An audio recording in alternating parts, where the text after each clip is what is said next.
I'm Kai Paguro, joined by Strider Wozlewski and Shannon Hughes. And the heat out in the water, we got Ethan Ewing, David Silva, and Baron Mamiya making some history right now. The yellow leader's jersey in the way of Baron Mamiya out in the water, catching up with this replay. Opening ride of Mamiya, that was a 3.83. Well, it's great to see him, charging waves like this, just showing that backhand barrel knowledge, as we know of him, having some success out of pipe as well. So he's looking good, and I just like to see that he's getting off to an early start, finding some way. I'm curious to see how he's now going to be able to hold that composure in the yellow jersey with that kind of pressure. Well, good signs. And to take a look at the entire road for Baron Mamiya, second place in the HIC Pipe Pro, which was a regional qualifying series event. And we hear that all the time, but to hear of surfers that have been inspired by their moms who have that competitive pedigree as well is really amazing. Oh, a growler coming through here, but no escaping. And that looked like it was Baron Mamiya continuing his roll out here. That was heavy. The level of comfort that he has in surfing heavy waves, growing up in a place like the North Shore and getting used to that sort of stuff. Here we go, Ethan Ewing finds a right and finds an exit. Deep barrel ride for the lad from North Stradbroke. So that's going to get him right in the game in this heat. So Ethan Ewing, just the incompletion at first, but now he just found the gem. We'll be waiting for that number for Ethan Ewing. Strider, your thoughts?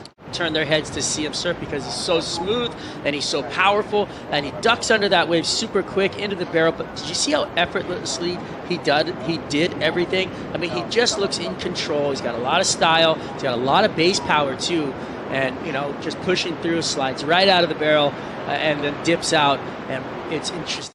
He's not entirely safe, but he's almost there. So another result out of here at Portugal, and he'd be feeling pretty good heading home to Australia. Mamiya stalling through this section, disappears and reappears. No problem for Baron Mamiya.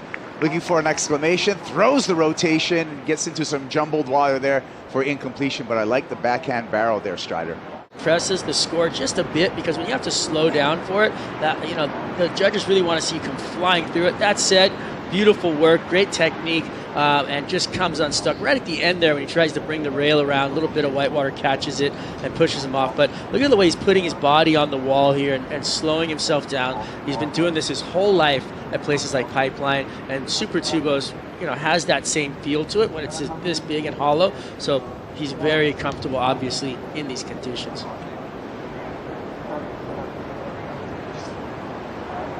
We're in heat number 9 of the opening round with Baron Mamiya out in the lead in that yellow leader's jersey. Ethan Ewing is banked a 6.27, so he's got his hat in the game. Here's our first look at David Silva trying to stall for a barrel, a little bit of ahead of that, looking for the air now, and has to toss that one away. Kai Paguro along with Strider Wozlewski and Shannon Hughes talking you through all of this action.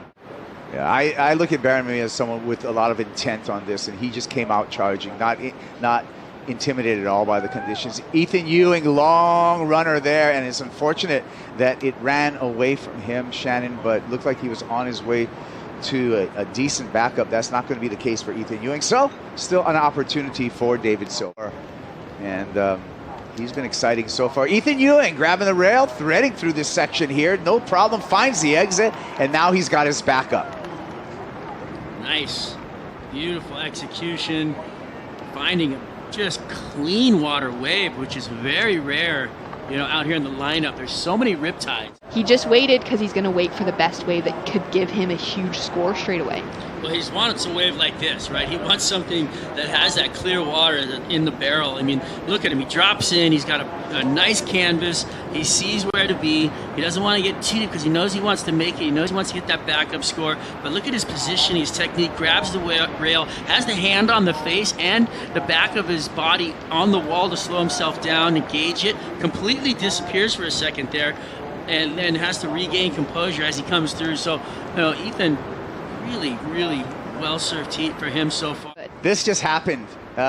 Ethan Ewing gets another wave, and he comes out of a right-hand barrel this time. So we're going to be waiting on that number. Here we go. It is going to be all but a formality at this point.